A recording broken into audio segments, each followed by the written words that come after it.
Rapid test. आपका revision test 2 का syllabus पता है ना आपको? 2 चैप्टर रह गए हैं, उनका टेस्ट होगा आपका नेक्स्ट थर्सडे को, electricity and magnetic effects of current. चलो अब आप ये बनाइए, draw the magnetic field pattern through this current carrying wire. Draw magnetic field pattern due to, वही बना दो, draw the magnetic field pattern and name the rule used. Maxwell's right hand thumb rule, पूरा नाम लिखना। यहाँ पे anti clockwise, हाँ anti clockwise,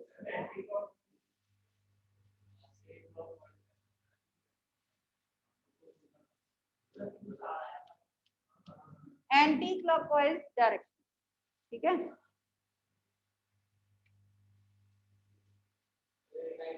Draw magnetic field pattern due to this current carrying loop. Draw magnetic field pattern due to this current carrying loop now. बनाओ बनाओ बनाओ, नहीं मैंने पूछा नहीं, नाम नहीं पूछा, पैटर्न ड्रॉ। चलो, draw magnetic field pattern due to this current carrying circular wire. Draw magnetic field pattern due to this current carrying circular wire.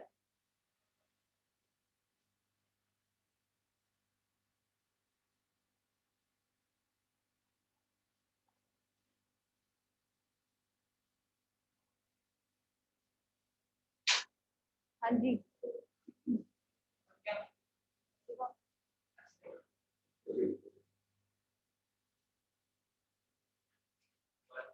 दिखाओ, कॉपी करो इधर। हाँ जी राघव दिखाओ, ये दो क्यों नहीं? ये देखो, ये याद नहीं आपको ये वाला?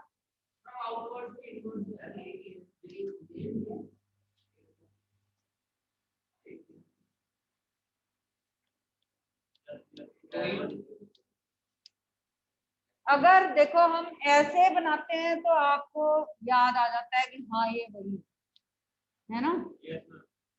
अगर इस तरह से बनाया तो थोड़ी कंफ्यूजन होगी, वही चीज है ना। इसमें बनाते थे ना आप ऐसे, तो है तो सर्कुलर हो गया, ऐसे भी दी जाती। वो तो हमने पहले किया है क्लास में, वैसे ही बनाया था कार्डबोर्ड के ऊपर। ये अगर ऐसे अकेला दिया है तो वही, क्लास में तो आपने यही बनाया था ना, याद है आपको? सेंटर में सबका एडिशन हो जाता है, तो सेंटर में फील्ड इंक्रीज हो जाता है, ये बीच में सब सेम डायरेक्शन में, ठीक है। यहाँ पे कौन सा रूल लग रहा है? Same, again Maxwell's right hand thumb rule, same वही लग रहा है। इसमें हम इसको स्ट्रेट मान के पहले एक बार रूल इधर लगाते हैं, फिर इसको स्ट्रेट मान के एक बार रूल इधर।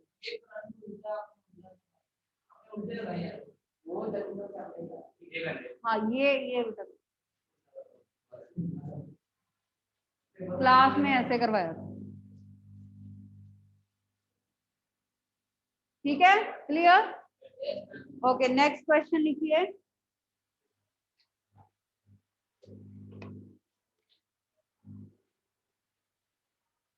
Predict the direction of magnetic field at P and Q. Predict.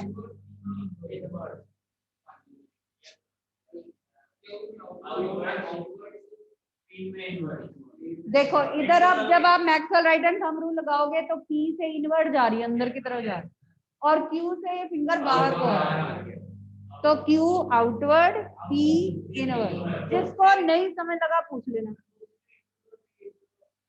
Into the page inward भी होता है, डाउनवर्ड भी कहते हैं।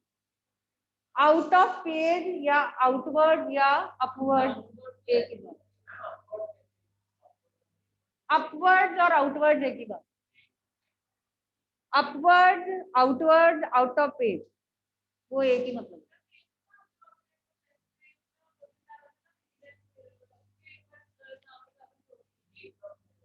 हाँ लिखो मिरर्स के name, makeup mirror, shaving mirror और डेंटिस्ट मिरर। ये concave mirror, makeup mirror, shaving mirror, dentist mirror. ये है शेविंग मिरर, और कन्वर्जिंग भी लिख लो, converging mirror. Makeup mirror, shaving mirror, dentist mirror, converging mirror, ये सब कनकेव मिरर को बोल सकते हैं।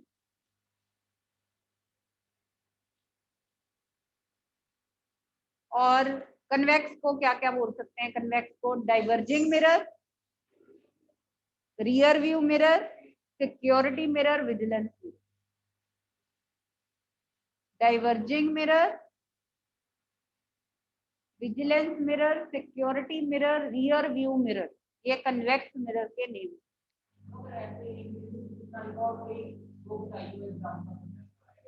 जैसे कि हाँ, mirror use as objective in telescope, वो कनकेव ही होता है। दो लेंस होते हैं, दोनों कॉन्वेक्स होते हैं। पर एक टेलीस्कोप है गैलीलियन, जिसमें कॉन्केव लेंस भी यूज होता है, पर वो हाँ हाँ, वो गैलीलियन टेलीस्कोप, उसमें उसकी जरूरत नहीं है। वैसे आपको गैलीलियन टेलीस्कोप में एक कनकेव लेंस यूज होता है, एक कन्वेक्स लेंस यूज होता है, but it is rarely use because it suffers from loss in brightness, क्योंकि कनकेव लेंस डाइवर्जिंग नेचर का होता है, उससे इमेज अच्छी नहीं बनती। ठीक है। टेरेस्ट्रियल टेलीस्कोप और एस्ट्रोनॉमिकल टेलीस्कोप सबसे ज्यादा फ्रिक्वेंटली यूज होती हैं, पर उनमें दोनों लेंस कॉन्वेक्स ही होते हैं। बाकी कुछ ऐसी टेलीस्कोप्स हैं जिसमें मिरर यूज होता है एज ऑब्जेक्टिव, जैसे कि कनकेव मिरर आपको बताया, न्यूटोनियन टेलीस्कोप, कैसीग्रेन टेलीस्कोप, ये वो है। ये वो आपके सिलेबस में नहीं है इतना, ये तो पूछने हैं तो मैं बता रही हूँ। क्या टेलीस्कोप थोड़ी यूज होती है, वो तो पेरिस्कोप है ना, वो जो सबमरीन से बाहर देखने के लिए यूज करते हैं। 45 डिग्री पे दो मिरर लगे होते हैं जो टोटल इंटरनल रिफ्लेक्शन पे ही बेस्ड हैं। वो दोनों मिरर 45 डिग्री के एंगल पे लगे होते हैं, है हमारे पास लैब में। और कैलाइडोस्कोप में 3 plane mirrors at 60 degree angle लगे होते हैं, जिससे उसमें भी टोटल इंटरनल रिफ्लेक्शन। टेलीस्कोप में हाँ, लेंस तो कन्वेक्स ही होने, वही कन्वर्जिंग है ना सारे, जो कन्वर्जिंग चीजें वही यूज होती हैं मोस्टली। डाइवर्जिंग से जो है वो ज्यादा काम नहीं है। एक अच्छा यूज बताइए कन्वेक्स मिरर का। एक तो रियर व्यू मिरर, और कोई विजिलेंस मिरर, एक और बताया था अच्छा जो इसका यूज है कन्वेक्स मिरर। नहीं, प्रैक्टिकल यूज स्ट्रीट लाइट्स में, to spread the rays of light, to diverge the rays of, वहां हमें डाइवर्जिंग चाहिए लाइट को स्प्रेड करने के लिए। क्या कह रहे हो?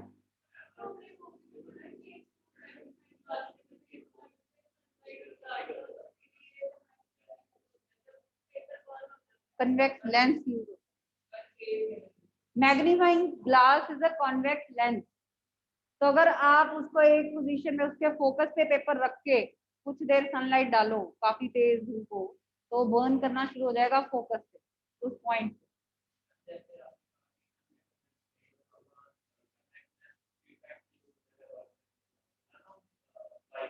व्हीकल्स में भी, व्हीकल्स देखो वहां दोनों तरह के यूज होते हैं। ठीक है। हेडलाइट में जो इनवर्ड होता है, जहाँ बल्ब लगा होता है, वहां कनकेव भी यूज होता है, और उसको स्प्रेड करने के लिए दूसरा जो है वहां कन्वेक्स भी। दोनों टाइप के सर्फेसेस होते हैं। लाइट भी तो दो टाइप की होती है ना। सोलर कुकर में हाँ जी कनकेव। Okay, next.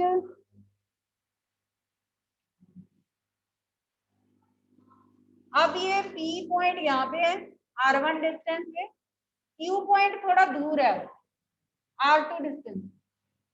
डायरेक्शन तो चलो हो गई, वो तो आपने बता दी, वो तो सेम ही रहेगी। अब आप ये बताइए, what is the ratio of magnetic field eight P and Q point? नहीं बताइए कितना होगा, फॉर्मूला बताया हुआ मैंने आपको। use the formula and tell me what will be the ratio of magnetic field. ये कहाँ कहा कि ये डबल है और वो हाफ है, ये तो नहीं कहा. In terms of R1 R2 आएगा.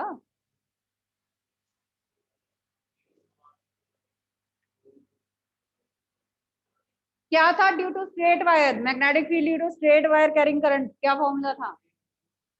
B is equal to mu naught I over 2 pi R था स्ट्रेट वायर का. सर्कुलर में पाई नहीं आता था, तो ये यूज करिए. बताइए BP कैसे लिखोगे? करंट तो सेम ही है, mu naught I over 2 pi R1.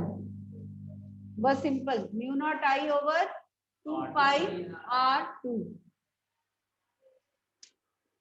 R2 over R1. हाँ?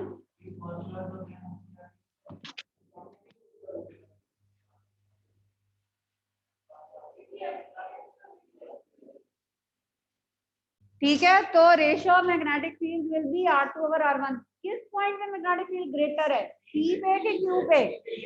हाँ, जो क्लोज है. तो आप बताओगे कि it is inversely proportional to distance. Closer is the point magnetic field is stronger. Obviously जहां पास रखा है वहां पे स्ट्रॉन्ग फील्ड है, दूर रखा है तो वीक फील्ड है. ठीक है. और अगेन कौन सा रूल आपने यूज किया है? पूरा नाम लिखना है, Maxwell's right hand thumb rule. Ratio between magnetic field at P and Q two. Magnitude निकाल रहे हैं मैग्नेटिक फील्ड इंटेंसिटी का हम P और Q पॉइंट. ठीक है. म्यू नॉट कांस्टेंट होता है जिसकी वैल्यू आपको बताई हुई है 4 pi into 10 raise to power minus 7. Tesla metre पर एम्पियर. टेस्ला बी का यूनिट है ना. काट तो दिया. हाँ, वो अगर आप पुट करोगे फिर काट दोगे. अभी हम ऐसे ही लिखते हैं. अब जैसे सर्कुलर में पाई है ही नहीं है तो फिर उसमें, इसलिए कंपेयर करने के लिए सब में हम म्यू नॉट रखते हैं, नहीं तो फिर म्यू नॉट नहीं आएगा. ठीक है. Porro prism. What is a Porro prism? पता है वो है आपको. पोरोप्रिज्म.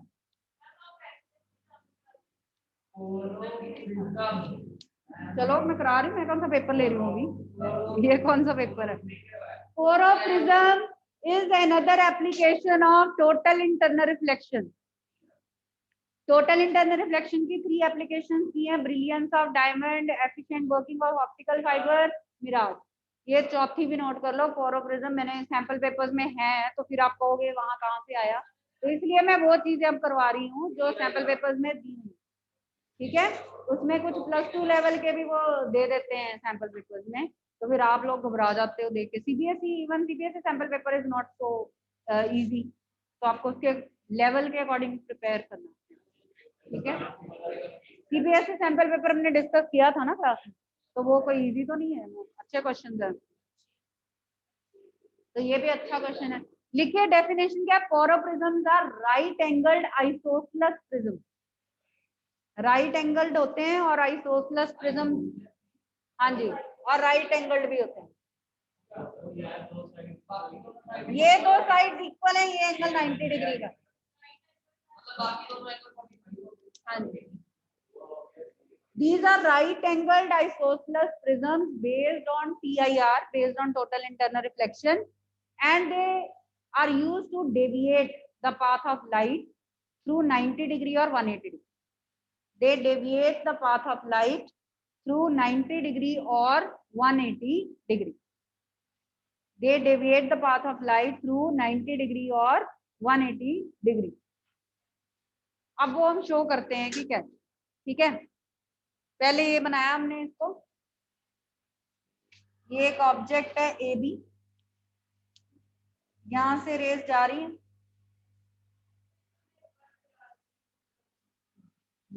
ये रेस यहां से जा रही है. ठीक है. अब ये I ग्रेटर देन C हो जाएगा. ये टोटल इंटरनली रिफ्लेक्ट हो जाएंगी एक बार. फिर दूसरी बार भी हो जाएंगी।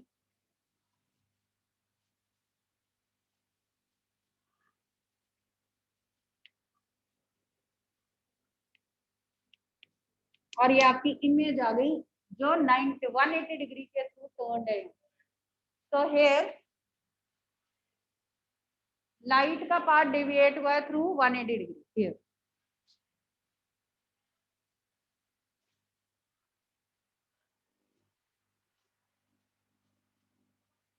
दूसरे केस में ऐसे बना लो,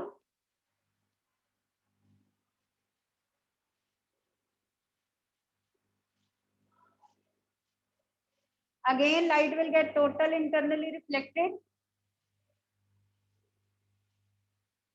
ठीक है, तो यहाँ पे 90 डिग्री का रोटेशन, यहाँ पे 90 डिग्री के थ्रू पाथ चेंज हुआ।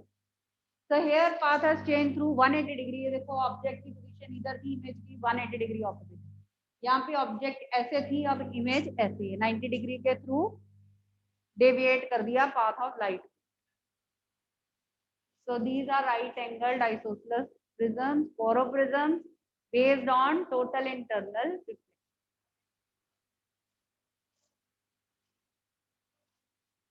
ये एंगल मैं यहाँ तरफ कर देती हूँ, क्लियर हो जाएगा। फोरोप्रिज्म, हाँ इनकी भी ऑप्टिक्स में एप्लीकेशंस हैं।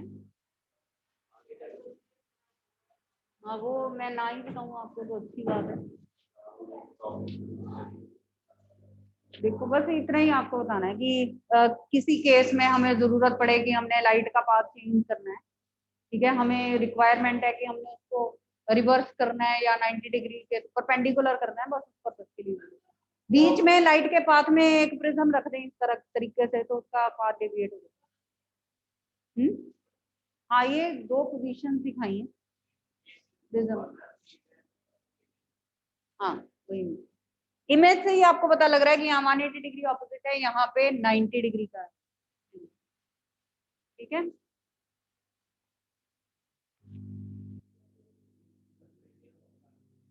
हाँ जी।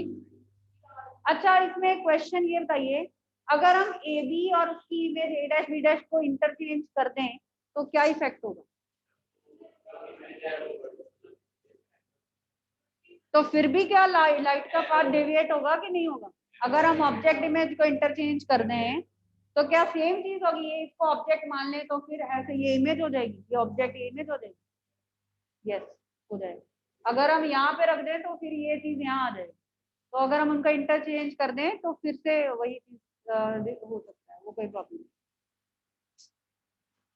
ठीक है, हाँ जी। Mirage, mirage is an optical illusion due to which water appears to be present in desert areas due to total internal reflection, and when we actually go to that place there is no water, so this is just shining appearance। हमें road side पे भी दिखती है, जब हम highway पे जाते हैं तो हमें आगे वाली जो कार्स हैं उनके बिहाइंड एक शाइन दिखती है और उस कार की इमेज भी हमें उसमें दिखती है। ये तो बहुत ही कॉमन इफेक्ट है मिराज का जो हमें रोड्स पे दिखता है।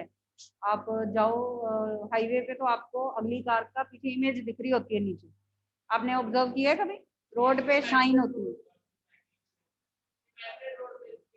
मतलब नॉर्मल हाईवे की बात कर रही हूँ, वहां पे तो होता है ना, देखा है ना वहां पे, देखा है किसी ने? किस किस ने देखा है? हैंड रेज करो। मिराज किस किस ने देखा? कहाँ पे?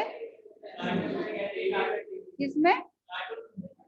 अरे ये तो आप मतलब ये कपूरथला चौक से फुटबॉल चौक तक जाओगे तब भी दिख जाएगा आपको। हाँ जी बताओ। नहीं देखा किसी? कभी नहीं नोट किया? कभी नहीं नोट किया? काव्या कभी नोट नहीं किया? ये तो बहुत कॉमन है। आप अब देखना, अब ऑब्जर्व करना, आपको पता लगेगा। ठीक है, अब इसका हम डायग्राम बना, डायग्राम देखिए इसका डायग्राम मिराज का। अब सपोज कर लो ये डेजर्ट एरिया है, ठीक है, यहाँ पे ऑब्जेक्ट है, ये ट्री है, ठीक है।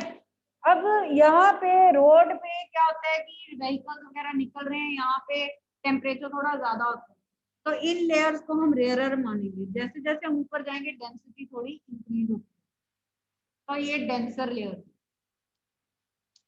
अब जब रे ऑफ लाइट डेंसर से रेयरर की तरफ आई तो it will bend away from the normal. ठीक है, तो ये जो एंगल है it goes on increasing and when this angle becomes greater than critical angle then total internal reflection takes place. और हम यहाँ पे खड़े हैं, ठीक है, हम यहाँ पे खड़े हैं, हमें ऐसे लगेगा कि ये लाइट यहाँ से है, तो स्ट्री की इन्वर्टेड इमेज हमें यहाँ पे दिखेगी। और क्योंकि टोटल इंटरनल रिफ्लेक्शन हो रही, रिफ्लेक्शन हो रही, which is the property of shining surfaces. आपको पता है मिरर लाइक सर्फेसेस शाइनिंग जो वो ही रिफ्लेक्शन शो करते हैं, तो हमें शाइन दिखेगी और स्ट्री की इन्वर्टेड इमेज यहाँ पे दिखेगी। बना लो ये डायग्राम साथ मिराज में। तो यू नो दो कंडीशंस होती है TIR की, ray must travel from denser to rare media and angle of incidence must be greater than critical angle. तो जब ये डेंसर से रेयर की तरफ जा रही है it will bend away and away from the normal. तो ये एंगल बढ़ता जाता है, जब ये C से ग्रेटर हो जाता है तब TIR हो जाता है और हमें फिर इमेज वहां पे दिखती है उस ऑब्जेक्ट की। और ऑब्वियसली वो कहाँ पे दिखेगी उसकी इमेज, वो एक शाइन में दिखेगी, वाटर लाइक शाइनी प्रेजेंस में दिखेगी।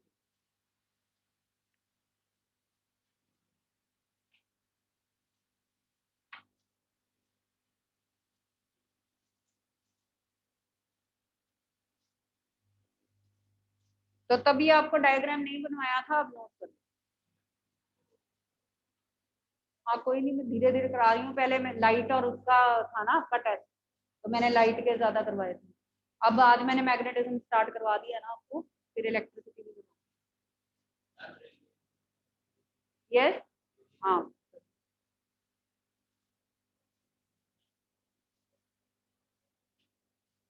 Who will define TIR? होता क्या है, टोटल इंटरनल रिफ्लेक्शन क्या होता है? What is total internal reflection? When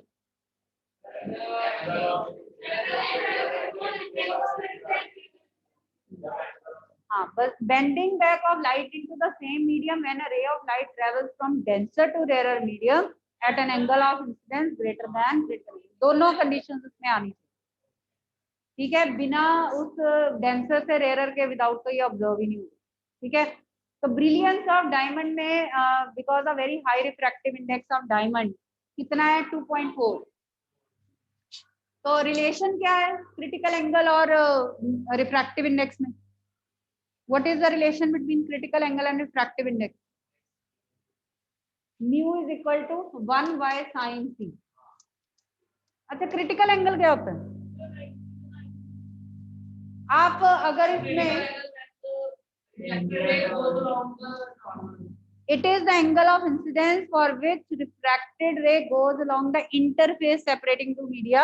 It is the angle of incidence for which angle of refraction is 90 degree। ठीक है, क्रिटिकल एंगल वो होता है जिसके लिए एंगल ऑफ रिफ्रैक्शन 90 डिग्री हो जाता है। वो देखो ना कैसे डायग्राम बनता है, ये डेंसर है, ये रेयरर है, ठीक है, यहाँ से रे जा रही है, ये नॉर्मल है, ये I इक्वल टू C है, तो रे इधर चली जाएगी। तो उस केस में आपका R 90 डिग्री, ये रिफ्रैक्टेड रे है जो इंटरफेस के लॉन्ग जा रही है। तो उस केस में ये डेंसर मीडियम का रिफ्रैक्टिव इंडेक्स म्यू है, sine R over sine I होगा स्नेल्स लॉ से।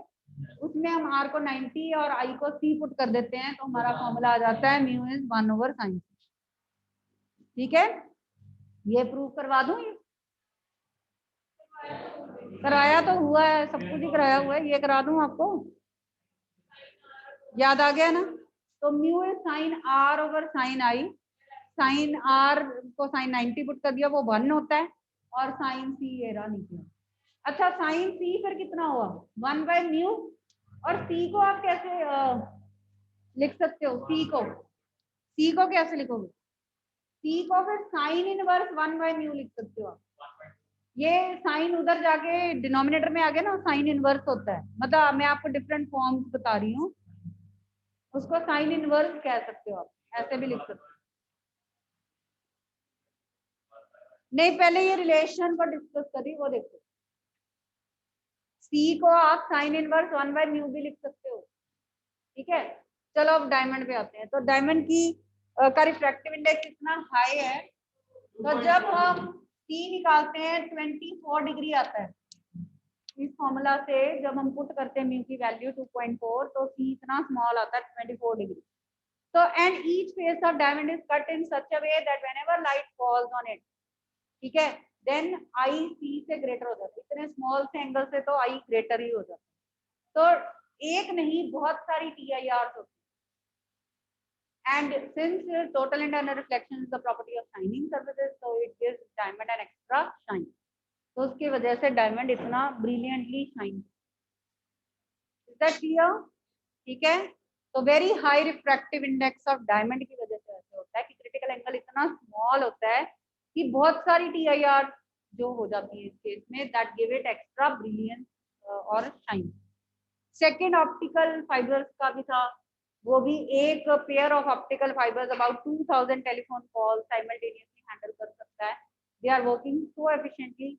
एक तो वो शील्डेड होते हैं, सिग्नल सिक्योरिटी होती है, और टोटल इंटरनल, एक बार लाइट एंटर कर जाए तो it will get propagated through total internal reflection. 100% of light will come out of the other end. No signal loss will be there. तो सिग्नल लॉस नहीं होने की वजह से, ठीक है, कि वो इतने एफिशिएंटली वर्क करते हैं। तो ये भी TIR के बेसिस पे वर्क करते हैं। ठीक है, अपने आप जैसे जैसे रे आगे रिफ्रैक्टिव इंडेक्स ऐसे एडजस्टेड होते हैं कि I C से ग्रेटर होता जाता है और आगे से आगे रे टोटल इंटरनली रिफ्लेक्ट होती है। ठीक है। थर्ड एग्जांपल क्या था हमारा? मिराज का। ठीक है, एक लूमिंग भी होती है, LOOMIG, मिराज और लूमिंग। लूमिंग भी मिराज जैसा इफेक्ट है जो आइस कोल्ड कंट्रीज में ऑब्जर्व होता है, हमारी कंट्री में तो कभी ऑब्जर्व नहीं होता। लूमिंग इसमें image of a ship appears to be hanging in the sky. जो शिप सपोज लेक में है, एक बोट सामने से आ रही है, एक इधर है, तो वो जो सामने से शिप आ रहा है ना, उसकी इमेज ऊपर हैंगिंग दिखती है। आप नेट से इमेजेस देख सकते हो लूमिंग। ठीक है, तो ये भी ऑप्टिकल इल्यूजन है। इसमें image of ship appears to be hanging in the sky, और एक्चुअली जबकि वो सामने से आ रहा है। So this is also because of TIR, total internal reflection. Fine.